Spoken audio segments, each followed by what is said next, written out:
This video is brought to you by patreon.com/worsttake. Get access to exclusive live streams and Discord servers, on-screen shoutouts, and early access to some videos when you join now. Help make sure that we can continue to make content like this by supporting the Patreon. Links are in the description down below.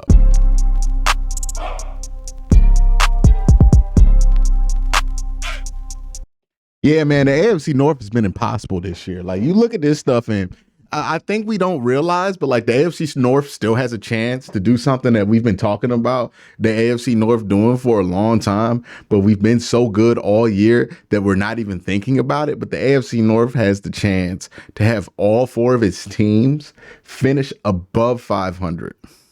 At worst, one team will be one game below 500.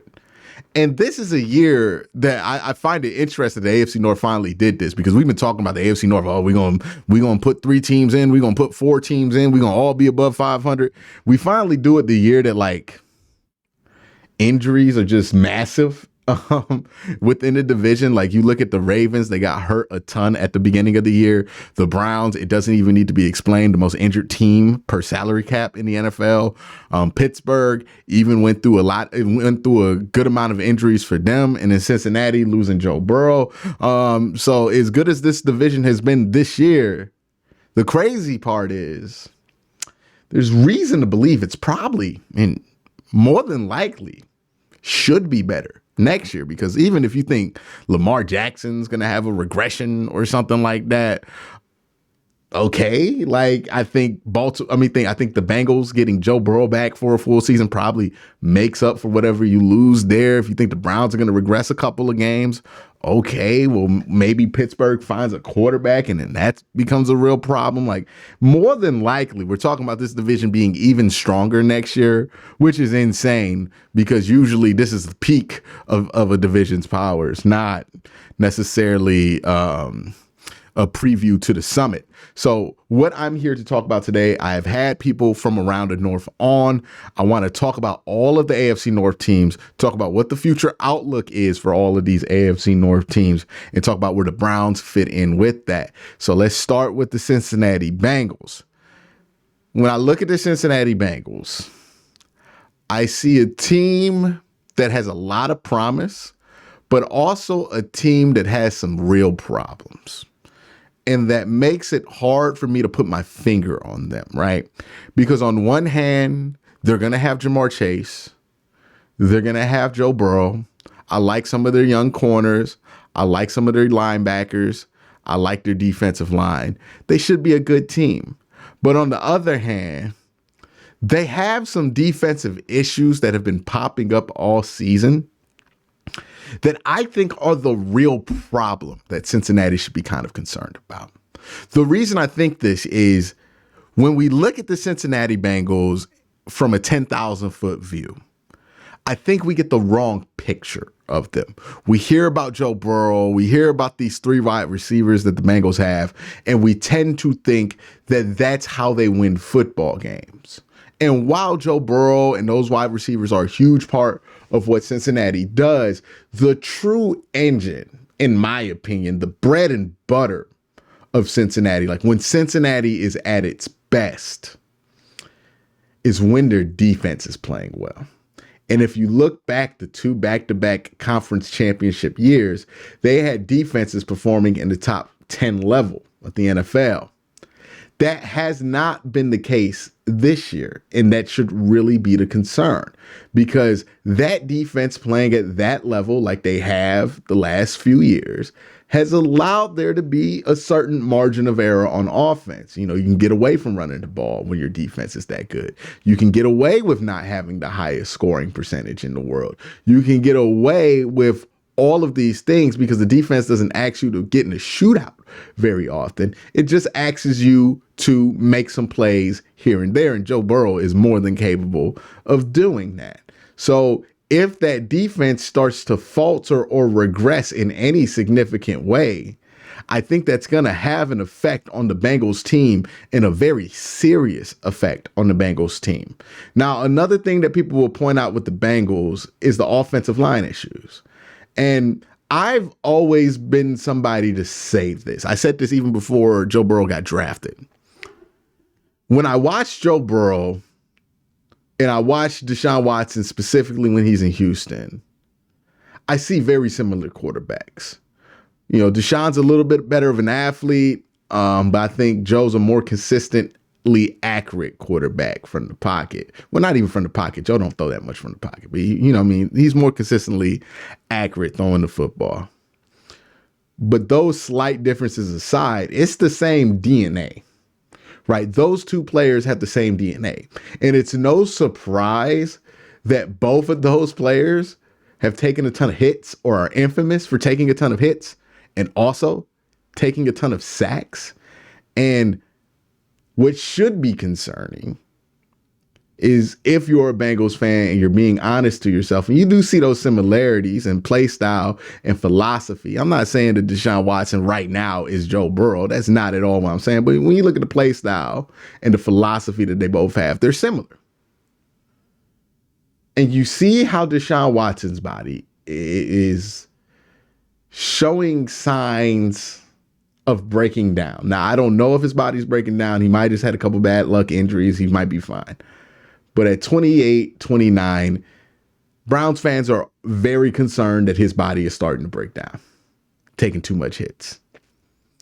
You look at guys like Cam Newton, who took a ton of hits, right? And this isn't the same thing as run, right? I think we get running quarterbacks not being sustainable confused with what is actually sustainable behavior for a quarterback.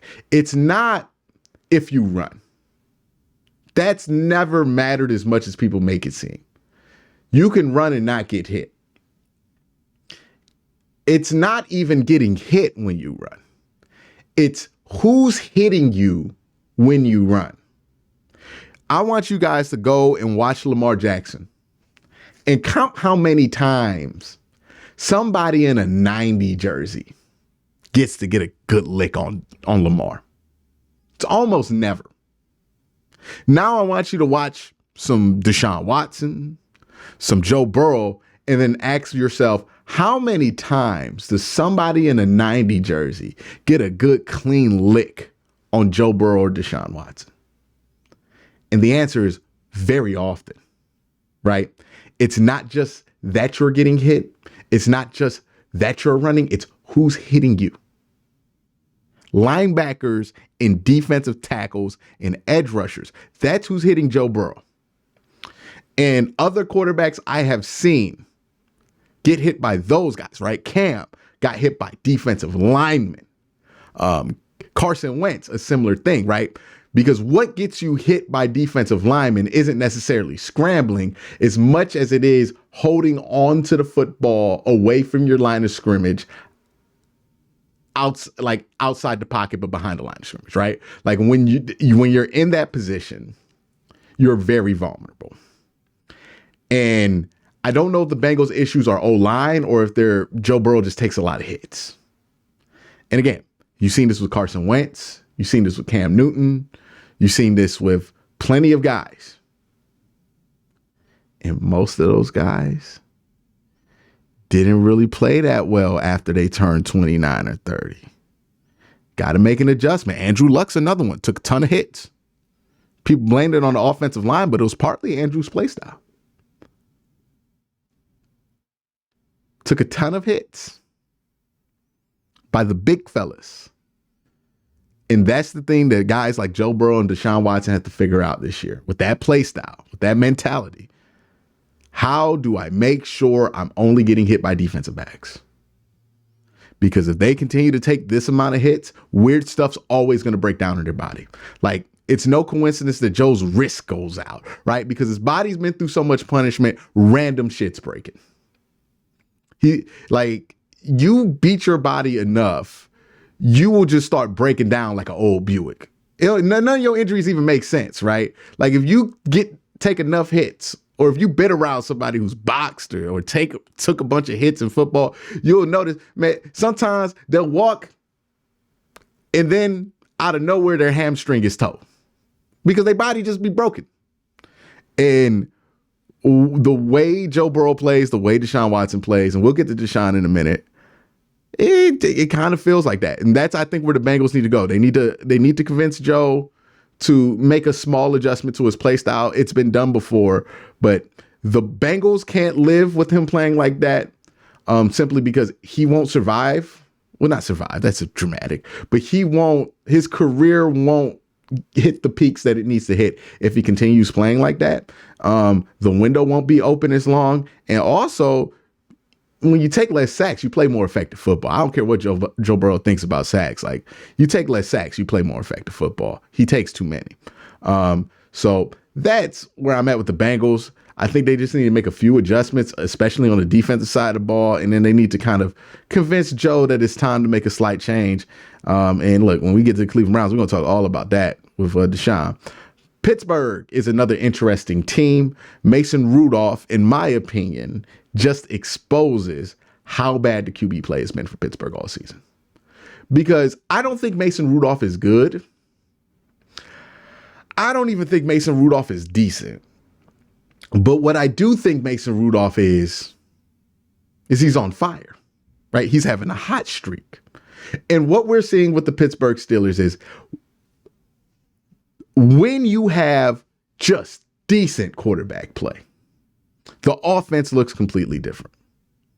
And the fact that the offense did not look like this with any of the other guys tells you something about Kenny Pickett, in my opinion. And it's not good. The other issue with Pittsburgh is that they have a lot of good players and they have some good young players, but they have a weird timeline right now. Like, they still are hanging on to like really old guys like Pat Peterson and Cam Hayward, but then they have younger veteran players like TJ Watt and Minka Fitzpatrick that would indicate like, okay, you got these older guys, you got Minka, you trying to win now, but they're also working in the next generation in JPJ and Keanu Benton, and they don't have a quarterback and they don't seem serious about finding that quarterback. And you just ask yourself, like, what is the actual like realistic goal for Pittsburgh at this point for them? Like, what are they trying to achieve? Because I don't feel like what they're trying to achieve is a Lombardi trophy. Like, this does not feel like a team that is focused on that mission, because they aren't making moves that would indicate that. They're making moves as if they're like, hey, we're okay with winning 9 or 10 games every year. It's just a weird outlook, weird for that team. Like, they seem to be going two different directions in different parts of that roster. That's the only thing I would worry about. They're still well coached. They're still the Pittsburgh Steelers. They're not going to be a joke or anything like that anytime soon. But I would say the timeline's a little weird with them. I don't know if they're trying to be a win now team or a win a couple games right now team. And it feels like the latter. The Ravens, I mean, look, we got to stop with this whole Lamar is not that good act. I understand. He's a rival. He plays for the Baltimore Ravens. I get it. But we didn't disrespect Ben like we disrespect Lamar. We didn't even disrespect Joe Flacco like that. Like, people be out here acting like Lamar Jackson can't throw. It's ridiculous. Had to watch people put Trevor Lawrence over him in preseason rankings. It was ridiculous. Had to argue if he was on the same tier of quarterback as Justin Herbert this year. Like, what? just insane stuff, man. So yeah, we have to stop acting like this Lamar thing is just gonna go away, or that it's a flash in the pan, or that's gonna fizzle out, or he's gonna age poorly. He's here to stay. He can throw the football now, and he's still athletic, and he don't take that many bad hits. So guess what, man? Lamar gonna be here for a while. We got to deal with it. The Ravens defense is also doing a good job of bringing in some new blood. Justin Madubuike is somebody who's had a breakout. You look on offense, they got guys like, say, Flowers and Isaiah Likely. So you like that they're adding in some new blood to kind of refresh that timeline. And what we've seen from Lamar Jackson as a passer, I think has been very encouraging. This is going to be a good team for a very long time. They got a franchise quarterback. That franchise quarterback is taking the next step in his game and evolving his game. And now he's to the point where he looks really comfortable. He's probably on his way to his second MVP of his career, which means that's future Hall of Fame status now for Lamar Jackson. And hey, I love football too much to hate on somebody balling like that. Now, again, I will want the Browns to do everything in their power ethically to stop him, but you got respect game when you see it, right? He's been balling. The Ravens been balling. They've been a good team. That defense, especially led by Kyle Hamilton, I think that's the best player that they have there. I think Pat Queen's a tremendous playmaker. Brandon Stevens has stepped up. Marlon Humphreys, he's not the Marlon Humphrey of old, but he's still a really good corner. And I think I talked about Justin Matabuke, Jadeveon Clowney having himself a nice little year here. So this the way that they use these young guys makes me really excited for what their plan is for Trenton Simpson once they get him along next year. But yeah, they got a lot of toys to play with there in Baltimore, and boy, are those toys intriguing. The Cleveland Browns are a team that I think will remain interesting the entire summer, because it's not just about what the Browns do this year, right? Because the Browns have a chance to do something incredible this year. They're playing at a very high level. Like, you can almost sense that they're very close to being true contenders, or they might be there already. But the question isn't really about the rest of the roster. We know that that's good. It's, can Deshaun Watson elevate an elite roster, or will he just be along for the ride? That's something we got to figure out for next year.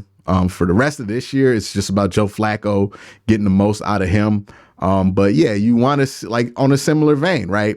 I talked about how it shouldn't feel, well, I talked about how before how much more comfortable Kevin seems calling his offense. Like, you just got to see these guys get meshed and really get together well. And then also, like, hey, is incorporating Nick Chubb going to break some things in this offense? How are they going to handle that? Like, I think they need reps for next year. And that could lead to some sloppy play at the beginning of the season. But the outlook for the Cleveland Browns, man, they're so young. They're so talented. They keep almost all their players, and they built something special there in Cleveland. So, the arrow's definitely pointing up there in Cleveland. Look, when you look at the AFC North, there's really no weak links. The last place team is a team that's been to the AFC Championship game back to back, that lost their franchise quarterback and still has a chance to be above 500. It says everything you need to know about the AFC North. One of the best divisions in football, if not the best division in football. But that's my little recap of the AFC North. Let me know what you think in the comment section down below. Y'all have a great day. Have an even better night. Peace.